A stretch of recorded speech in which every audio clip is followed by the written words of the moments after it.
life was lost. The agency's LRT, alongside Lagos State Fire, LAPSCA, and Nigeria Police Force, are responders at the scene with recommendation of evacuation of the site to avert secondary incidents. Further assessment has been conducted at the scene on the adjoining two-story building, which reveals that the building is distressed and inhabitable for occupants. This is a developing story, and we'll bring you updates in our subsequent bulletin. Let's turn attention now to politics. It appears the last is yet in the leadership tussle facing the People's Democratic Party. Factional acting chairman of the party, Yayari Mohammed, says he has assumed his position as the leader of the party. In a statement on Sunday, Mr. Mohammed says the party has failed to live up to expectation as a main opposition party, but assured that the party under his leadership will act within the confines of the rule of law and constitution of the party. The factional chairman explained that his assignment is to restore confidence of party members by immediately commencing the process to hold the National Executive Committee meeting already scheduled for 24th of October. You'll recall that a faction of the party suspended the acting chairman, Umaru Damagun, just as another faction announced the suspension of the publicity secretary and legal advisor of the party. Now, reactions have continued to trail the developments in the People's Democratic Party. The spokesman of the Opposition Lawmakers Coalition, Ikenga Ugochiri, says the decision of the factional acting chairman of the PDP to commence work immediately shows he understands the need to urgently reposition the party ahead of the 2027 election. He believes that this development will rekindle hope among members of the party. Mr. Ugochiri assured that the party's lawmakers will support his resolve to ensure a rapid reform of the PDP. Meanwhile, the former National Publicity Secretary of the PDP, Kola Ologbodeyon, insists the suspension of Umaru Damagum remains, and Mr. Ologbodeyon featured on TVC News program Politics on Sunday, where he explained that the party's constitution must be adhered to, especially with regards to guidelines on succession. In the time-tested rule of the PDP, where a national chairman comes from, or where any officer of the party comes from, if there is a vacancy, Section 47(6) of the PDP Constitution 2017 states that the replacement shall come from where the person who has left the office comes from. So we say, okay, Damagum, revert to your position and allow the North Central to assume its rightful place. The man started carrying party to court too. The National Working Committee, where he presides, he took it to court. The Board of Trustees, he took it to court. The National Executive Committee of the party, he took it to court. We're staying with politics. The Lagos State chapter of the Labour Party has held a meeting to discuss the future of the party. The focus was also on unifying party members in the state and addressing pressing internal issues ahead of elections. Olamide Adeyemi has more details.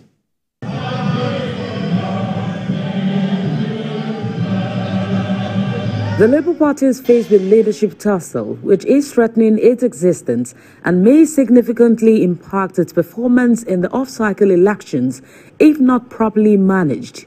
Over the years, the party has been engulfed in internal wrangling with factions competing for its soul. Observers say the current struggle for control and influence among key figures and stakeholders has led to a climate of uncertainty and instability. Stakeholders at the Lagos State Labour Party meeting say they have learned from the mistakes of the past ready for the next election cycle. There is no political party that does not have one issue or the other. Politics is a contact sport. You see what's happening with the APC even, you see what's happening with the PDP. And so we have things going on in Labour Party. But what's important is that we are willing to come together. We are willing to have a political solution to whatever issues that we are having. Because every time you are hearing about Labour Party recently, it's in a negative light, as if we are always fighting. But no, today we are not fighting. We are happy, we are together, we are celebrating. And that is the idea of what we are doing here today. The labour movement workers have not really felt connected with the party in itself. We felt like we've been actually pushed out of the workings and the internal goings on in the party, and that's why even our members couldn't really, move on with the party. But I hope that this will be able to galvanize people, and we can all look together as Nigerians, as people with a common future, to look at what can really work for the people. The evidence and the participation in the last general election is a clearer indication to that effect. Where somebody joined a party on a particular day, and that same day, his voice is louder, his voice is heard, and that is the kind of Nigerian we are hoping for. Interim National Coordinator of the Obedient Movement, Peter Tanko, says the party is hoping to take advantage on the political rivalry in other states to form a strong support for the party. We want to make inroad in all the 36 states of the Federation. So what is happening in Rivers State is an opportunity for us to be able to build that particular critical mass that can challenge for governance, good governance, particularly for this country. Labour Party members say they still have faith in the people's choice and are willing to resolve their differences and position themselves for the next election. Olamide Adeyemi, TVC News, Lagos. In other news, Air Peace has responded to the latest legal charges filed by U.S. authorities against its chairman and CEO, Alen Oyema, and Chief of Administration and Finance, Ejiroge Nyegaga. The airline, in a statement released on Sunday, emphasized that the allegations remain unproven and reiterated the presumption of innocence for both executives. The airline explained that these charges are part of an extended legal process stemming from earlier accusations of financial misdeeds, emphasizing that while the charges have been expanded, both Mr. Oyema and Mrs. Nyegaga remain innocent until proven guilty. Air Peace also reassured the public that its operations will continue without disruption. The U.S. Attorney's Office for the Northern District of Georgia had on Friday, October the 11th, filed a superseding indictment accusing Alen Oyema and Ejiroge Nyegaga of submitting falsified documents to obstruct an ongoing investigation into the activities.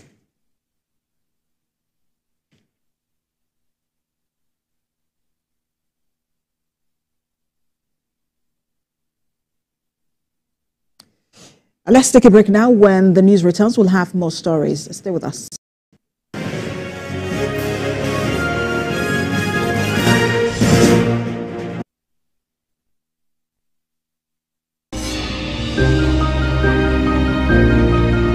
Sometimes it's the story that calls. At other times, the people just want to be heard. School, I need students, but I need teacher. Can't continue like this. Their voices re-echoing through time itself. We haven't done anything. If the tide is high, everybody run for safety. Their tears leave a sweet sour taste for all their demands, a familiar call beckoning for change. In our world, no one expects a disaster to happen. But when it does, we'll be there to x-ray all sides, from the east to the west, north and south. Community Forum will examine the oddities and challenges to economic development, as well as issues yearning for government intervention. Watch fresh episodes of Community Forum on Sundays by 9:30 p.m. only on TVC News.